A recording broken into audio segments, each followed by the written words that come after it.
ये या फिर ये, आखिर किस एक फोटो के जरिए ये कहा जा सकता है कि प्रधानमंत्री रहते हुए पीएम ने तिरंगे का अपमान कर दिया? इस फोटो के जरिए या फिर इस फोटो के जरिए? दोस्तों, किसी पर भी उंगली उठाने के ना एक गंभीर परिणाम होते हैं जो हम सबको भुगतने पड़ते हैं कि 3 उंगलियां हमारी तरफ भी आ रही हैं और ये सबको फेस करना पड़ता है, पर्सनल लाइफ में भी और पॉलिटिक्स में भी। बीजेपी के साथ कुछ ऐसा ही हो रहा है। छांट छांट के जब विरोधियों को, विपक्षियों को बीजेपी वाले एंटी नेशनल, देश विरोधी, इसका अपमान कर दिया, उसका अपमान कर दिया बोलने में एक्सपर्ट बन चुके थे, वहीं खुद प्रधानमंत्री से एक भीषण गलती हो गई और उस गलती को पाटने के लिए जो बातें बोली गई हैं, अब उसमें और गलतियां हो रही हैं और एक बार फिर निशाने पर आ गए हैं अमित शाह।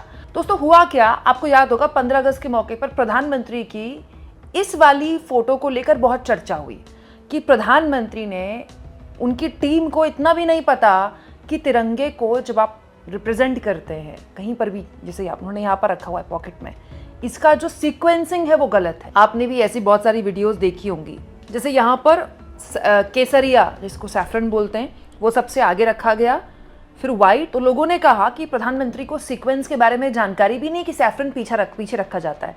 तो बहुत सारे सोशल मीडिया के शूरवीर पैदा हो गए कि भाई ये तो कांग्रेस पार्टी की आईटी सेल को भी नहीं पता इतना बेसिक कि जब आप वर्टिकल में रखते हैं तो सीक्वेंसिंग ऐसे रख सकते हैं। दोस्तों, वो तमाम लोग जो इस तरह के तर्क दे रहे थे, उनको खुद मोदी जी ने जवाब दे दिया है। ये प्रधानमंत्री मोदी के 9 महीने पुराने एक कार्यक्रम की तस्वीर है। यहाँ वंदे मातरम का गायन हो रहा है। दोस्तों, यहाँ प्रधानमंत्री ने जो ऊपर नेहरू जैकेट पहनी हुई है, उसके साइड में जो पॉकेट है, अब जरा आप यहाँ पर इन तस्वीरों को देखिए। सबसे आगे क्या है? हरा रंग, जो कि सीक्वेंसिंग में बैठता है, फिर वाइट और फिर सैफरन। अब दोनों इन तस्वीरों को जरा आप गौर से देखकर कंपेयर कीजिए, दोनों में कितना फर्क है। दोस्तों, इस वाले में मोदी जी ने सैफरन यानी कि केसरिया आगे रखा हुआ है और ये 9 महीने पुराने वाले में मोदी जी ने सैफरन पीछे रखा हुआ है। ठीक है, साफ दिख रहा है, मैं कोई ऐसी बात तो नहीं बोल रही हूं। तो दोनों ही तस्वीरें प्रधानमंत्री की हैं, दोनों ही तस्वीरें हाल की हैं। तो अब बीजेपी वाले बता दें कि कौन से वाले में पीएम मोदी ने अपमान किया है तिरंगे का, क्योंकि अगर 15 अगस्त के मौके पर किया है तो भी प्रधानमंत्री को जवाब देना चाहिए। भाई, राष्ट्रीय पर्व का मौका है, 15 अगस्त 26 जनवरी, साल में 2 ही दिन होते हैं ना, जिसको पूरा देश हर्षोल्लास के साथ मनाया जाता है। तो क्या पीएम की टीम को और पीएम को इतना बेसिक प्रोटोकॉल नहीं पता? और अगर यहां अपमान नहीं हुआ तो यहां बता दीजिए। 9 महीने पहले जो प्रधानमंत्री ने यहां पर सीक्वेंस पहना हुआ, ये तो अलग है। दोनों में से कोई तो सीक्वेंस गलत होगा ना, या ऐसे ही जब मोदी जी का मन करता है कि कोई भी सीक्वेंस वो बना लेते हैं। ये कैसे हो रहा है दोस्तों?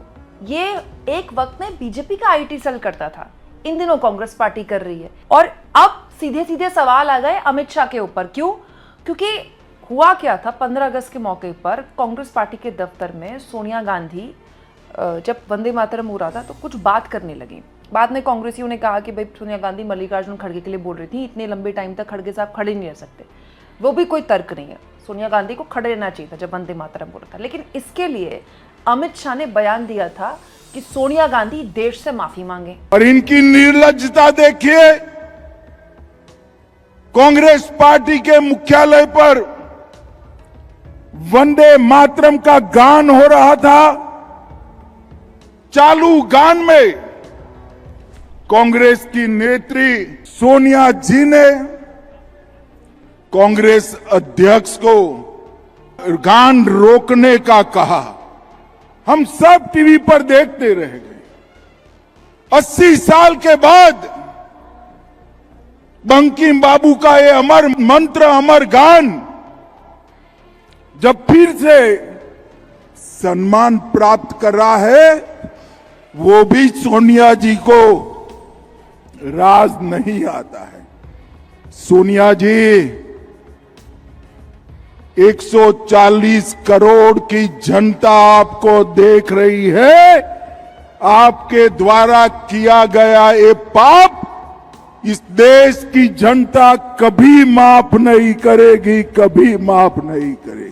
ये अमित शाह पहली बार बोले थे। जंतर मंतर पूरा निपट गया, अमित शाह नहीं बोले। प्रधान का इस्तीफा हो गया, अमित शाह नहीं बोले। पूरा संसद सत्र निपट गया, अमित शाह नहीं बोले। लेकिन उसके बाद जब बोले, सीधा ये बोले कि सोनिया गांधी माफी मांगे, वंदे मातरम का अपमान किया। तो अगर वंदे मातरम में हिल डुल कर सोनिया गांधी ने वंदे मातरम का अपमान किया, तो प्रधानमंत्री तो तिरंगे का कर रहे हैं। वो तिरंगा जो अपने कंधों पर लिए, वंदे मातरम जुबान पर लिए, हमारे वीर स्वतंत्रता सेनानियों ने हमें आज़ादी दिलाई, आप उस तिरंगे का कैसे अपमान कर सकते हैं? तो अगर ये तर्क है कि सोनिया गांधी माफ़ी मांगे क्योंकि उन्होंने वंदे मातरम का अपमान किया है, तो प्रधानमंत्री मोदी से माफ़ी की मांग करेंगे क्या अमित शाह? इसी को लेकर मल्लिकार्जुन खड़गे ने बात पकड़ ली है। दोस्तों, खड़गे साहब ने बोला कि शाह हमको एंटी नेशनल कह रहे हैं, जबकि जब मैंने अपने करियर की शुरुआत की थी तो शाह थे भी नहीं। अरे मैं जब एमएलए बना था, ये अमित शाह अभी उठा नहीं था। उनका कितना 57, 58 है कितना? हाँ, ये सब 56-57 साल वाले हैं। अरे देश के आजादी के लिए हमारे लोग लड़े, तुम लड़े। बताओ कौन सा बीजेपी का आदमी इस देश के आजादी के लिए लड़ा है? कौन सा आरएसएस वाला इस देश के आजादी के लड़ा है? और हमको देशभक्ति सिखाते हो तुम? दोस्तों, ये बीजेपी की खासियत रहती है। बीजेपी हर चीज को ना नेशनल एंटी नेशनल पर ले आती है। उसका जो पूरा नैरेटिव है यही चल रहा है पिछले 12 सालों से, और चल रहा है, ऐसा नहीं है, उससे उसको फायदा भी हुआ। लेकिन हर आइडिया की ना एक एक्सपायरी डेट होती है, और ये इसकी एक्सपायरी डेट है। और इसमें जो सबसे बड़ी हार है वो है बीजेपी आईटी सेल की। इन कुतर्कों को गढ़ा गया कि अरे कांग्रेस वालों को तो पता नहीं। मैंने भी ये वीडियो प्रधानमंत्री की तिरंगे वाली जो यहाँ पर रखा गया है, ये मैंने 15 अगस्त को देख ली थी। मैंने इस पर उठ रहे सवालों को भी देख लिया था, लेकिन मैंने इस पर वीडियो नहीं बनाई। क्यों? क्योंकि भाई गृह मंत्रालय का 25 पन्नों का प्रोटोकॉल है। एक लाइन भी अगर मुझसे गलत तरीके से मिस हो गई तो कहीं ऐसा ना हो कि मैं मिस इन्फॉर्मेशन दे रही हूँ, ठीक है? तो अब क्योंकि दोनों तस्वीरें हमारे सामने हैं, और दोनों तस्वीरें कांग्रेस के नेताओं ने रखी, पवन खेड़ा ने रखी, ठीक है, कांग्रेस पार्टी के बाकी नेता भी रख रहे हैं। तो अब हमारे पास दो अलग अलग तस्वीरें हैं एक ही शख्स की, देश के प्रधानमंत्री की। दोनों ही मौके राष्ट्रीय एकता के थे, एक 15 अगस्त का और एक जहां पर वंदे मातरम का गायन हो रहा था, ठीक है? तो प्रधानमंत्री और उनकी टीम बता दे कि तिरंगे का अपमान करने की किसने उनको इजाजत दी, और जो कि साफ दिख रहा है कि तिरंगे का अपमान हुआ है, बेसिक सीक्वेंसिंग का भी ध्यान नहीं रखा गया है, तो प्रधानमंत्री मोदी माफी मांगे। ये इस बात का प्रमाण है कि बीजेपी का आईटी सेल कितना निकम्मा हो गया है। और यही वजह है कि अमित मालवीय की कुर्सी गई। अमित मालवीय जो बीजेपी आईटी सेल के पर्याय बन चुके थे, 12 साल से अमित मालवीय के पास ही बीजेपी का आईटी सेल था, उनकी कुर्सी चली गई। कल मैंने आपको ये दिखाई थी। हालांकि उसमें बहुत बड़ा योगदान कॉकरोचों का है। कॉकरोच जनता पार्टी का आंदोलन खड़ा हो गया, इस्तीफा हो गया, उसके बाद भी बीजेपी आईटी सेल बहुत पीछे है। पर मुझे नहीं लगता किसी एक को निकालने से और टीम बदलने से ये ठीक होने वाला है। नैरेटिव के पूरे गेम में ना बीजेपी बहुत पीछे हो गई है, और बीजेपी को अब लगता है कि नेशनल एंटी नेशनल कहने से काम चल जाएगा। उससे भी नहीं चल रहा, क्योंकि सोशल मीडिया में एक बड़ी खास बात है, यहाँ कुछ पुराना नहीं होता, इसके तहखाने में हर चीज़ रहती है। एक बार जो ऑनलाइन पोस्ट हो गई आप उसको डिलीट नहीं कर सकते। और प्रधानमंत्री मोदी का तो खुद का यूट्यूब चैनल है। ये जो वीडियोज़ है 9 महीने पुरानी, मैंने प्रधानमंत्री मोदी के यूट्यूब चैनल से निकाली है।